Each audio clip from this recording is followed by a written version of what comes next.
Fisher later said that he nearly drowned and that it was a miracle that he's still among the living. He was saved by the fact that he had an air cylinder with him. Underwater, Fisher was able to continue breathing with it for about a minute, and then he was pulled ashore. Fisher's many years of experience in the sport and high level of qualification was still not enough to save him from a run-in with this fast-moving river current. Even a whirlpool that's not among the world's strongest can nevertheless be a mortal danger.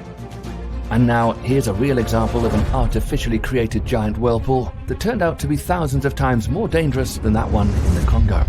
7 a.m. on Friday, November the 21st, 1980. A team of drillers from Wilson Brothers Corporation was prospecting for oil underneath the bottom of Louisiana's Lake Peño. However, under the lake bed was an old salt mine, and the drillers did not take this minor detail into account. During the drilling, a hole was punched into a shaft in the old mine at a depth of around 1,300 feet. What happened is something that no one could have imagined.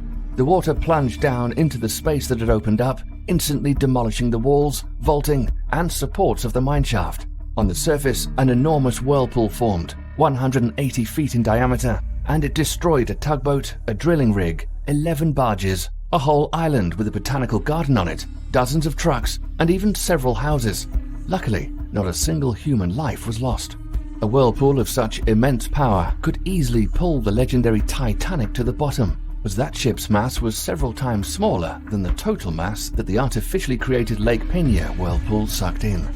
The most surprising thing about this incident is that the video of it has got a lot of likes on the internet, and only because, luckily, not a single human life was lost. Is there any chance that a person aboard a ship could survive after being sucked into such a mega whirlpool? To make it out alive, you'd need a seriously strong capsule that could withstand the water pressure of many tons, and in addition, there'd have to be a large amount of air in the capsule. Take, for example, what happened when the tugboat Gascon 4 was crushed.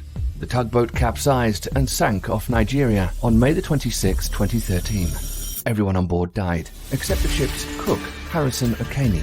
He was fortunate enough to lock himself in an airtight cabin and survived underwater for 3 days before being rescued. When rescuers brought Okene up to the surface, it turned out that an air pocket formed in the space where the cook had sought refuge, and that's why Harrison Okene was not crushed. However, the chances that any other person on a sinking ship would be so lucky are slim.